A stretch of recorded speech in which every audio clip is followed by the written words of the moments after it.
Awa est l'eau minérale d'une pureté exceptionnelle offerte aux habitants de la Côte d'Ivoire depuis 1980. Cet Élysée a une profondeur d'esprit qui est belle. Il dit non, je suis avec toi. Parce que c'est dans l'attachement qu'on reçoit le transfert d'onction. Il y a comme un téléchargement de l'onction qui est sur Élysée, Élie plutôt dans la vie et sur la vie d'Élysée. Parce qu'il est fermement et fortement attaché. Donc, pour me reprendre, pourquoi Dieu tisse des relations humaines? Pourquoi Dieu tisse des relations avec les hommes? La première raison, c'est parce que Dieu veut enseigner par les hommes. Ce qui me demande d'être de faire, il peut lui-même l'être et le faire. Me donne l'exemple. Deuxièmement, pour m'amener à approfondir certaines valeurs. Et troisièmement, pour qu'il y ait transfert d'onction.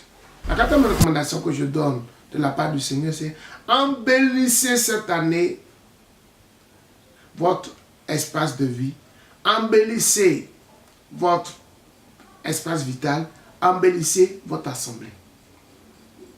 Embellissez. Tout ce que vous pouvez faire pour embellir, vous voyez, Dieu aime quand le cadre de vie est agréable.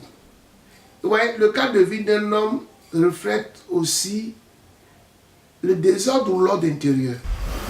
Cessez cette année d'être le fils prodige de votre famille, de votre église, de votre entité. Vous voyez, quand on lit l'histoire du fils prodige dans Luc 15, des fois ça donne des larmes aux yeux. Pour dire, un jeune homme qui a péché contre le ciel, qui a péché contre son père, qui revient à la maison tout en larmes, avec un cœur repentant, que le père accepte. C'est une très belle histoire.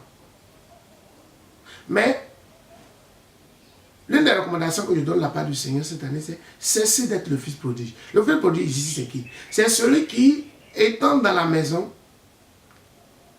est toujours prompt à commettre des gaffes. Celui à qui on doit toujours pardonner. Celui qu'on doit toujours recueillir. Celui à qui on doit toujours prêter attention. C'est toujours à lui qu'on doit pardonner. Est-ce que vous êtes le seul membre de votre famille pour que vous soyez le seul à qui toujours on doit pardonner? Cette année, faites l'effort de cesser d'être le fils ou la fille prodige. Et comment raisonne le fils prodige? Quand vous voyez son cheminement dans Luc 15, comment il raisonne? Il dit, si je vais voir mon papa en m'agenouillant de telle manière, en parlant de telle manière, il va m'accepter. Et la fille prodige, c'est ainsi qu'il raisonne.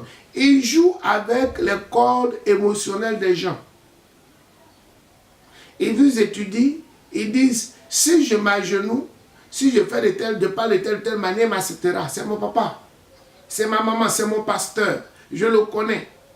Et on commet des bêtises, on revient. On oblige en quelque sorte les hommes à nous pardonner. Cette année, juste un peu de maturité. Nous ne sommes pas le seul de l'église, nous ne sommes pas le seul dans la famille, nous ne sommes pas le seul dans notre institution à qui on doit toujours pardonner. Nous pouvons faire juste un peu plus de maturité. Donc, cessons de jouer avec les cordes sensibles des gens. Cessons juste un peu, cette année, de jouer avec les cordes sensibles des gens. Pour dire, comme c'est mon père, il va me pardonner. Mais l'une des leçons que je tire ici, c'est on n'a pas toujours d'emprise sur comment partir. On n'a pas toujours d'emprise sur comment partir. Vous voyez, dans la Bible, des gens se sont séparés en queue de poisson, un chien de faïence. Des gens, Abraham, comment il s'est séparé de Lot? Pas de la bonne manière. Ou comment Lot s'est séparé d'Abraham? Comment Jacob s'est-il séparé de son père? Vraiment, en déchirant, en émiettant le cœur de son père. Il y a eu beaucoup de séparations comme ça dans la Bible. On n'a pas toujours d'emprise. Regardez comment Israël a quitté l'Égypte. Avec empressement, comme on le chassait. Mais la grande leçon ici, c'est on n'a pas toujours emprise sur la manière de partir, mais on a beaucoup de leviers nommés quand il s'agit de revenir. On peut t'avoir chassé, tu peux avoir offensé les gens, mais revenir revenir de là où à là où tu es parti, tu as beaucoup de leviers entre les mains. Faisons attention. Regardez comment le fils du produit revient. Avec une certaine attitude. Donc, partir, on peut partir sous pression, on peut partir d'une certaine manière, mais revenir, faites attention à comment revenir. Jacob a quitté Esau d'une certaine manière. Mais pour revenir, regardez, la Bible dit qu'il a envoyé des présents avant lui. Il a fait une certaine disposition pour apaiser le cœur de son frère. L'une des recommandations de cette année, c'est cesser d'être le fils prodigue. Celui à qui on doit toujours pardonner. Celui qui peut commettre tous les péchés et il pense qu'on est obligé de lui pardonner. Celui qui peut dire tout ce qu'il veut et il pense qu'on est obligé de lui pardonner. Donnez juste une petite preuve de maturité. Et surtout, si vous êtes parti de la mauvaise manière, vous pouvez revenir de la bonne manière. La dernière recommandation que je donne, de la part du Seigneur pour cette année, c'est faites votre effort pour bénéficier concrètement de la bénédiction de Deutéronome 28, verset 13. Deutéronome 28, verset 13 énonce une bénédiction générale et qui est très belle. Pour les enfants de Dieu, vous ne serez jamais la queue, mais vous serez toujours la tête. Si vous suivez les instructions que je donne. Vous voyez, on a l'habitude de répéter cette bénédiction. L'une des choses sur lesquelles je vais mettre le doigt, c'est qu'est-ce que vous faites concrètement ou qu'est-ce que vous faites pour bénéficier concrètement de cette bénédiction. Vous voyez, on peut avoir de très belles prophéties sur notre vie. On peut avoir de grandes promesses de Dieu sur notre vie. Mais l'une des choses qui nous manque très souvent, c'est la stratégie. Pour bénéficier de Deutéronome 28, verset 13, il nous faut mettre en place une stratégie.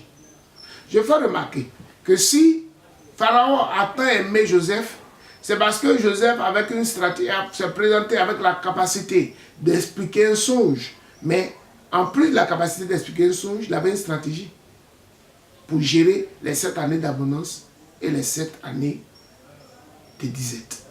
Et cela a convaincu le roi de l'établir en second sur le pays pour gérer toutes ces choses. Donc, regardez, l'une des choses que je fais remarquer aussi, la reine Esther dont on parle bien, elle a usé de stratégie avant d'aller rencontrer le roi. Il y avait une stratégie générale, mais l'une des choses qui m'a touché le plus, la stratégie générale, c'était quoi? Avant d'aller rencontrer le roi, il fallait se laver 6 mois avec une telle lotion, 6 autres mois avec une telle lotion. Mais l'un des points de sa stratégie qui m'a beaucoup plu, c'est le fait qu'elle se soit attachée au chef des eunuques. Les choses, on ne peut pas dire qu'elles viennent par hasard.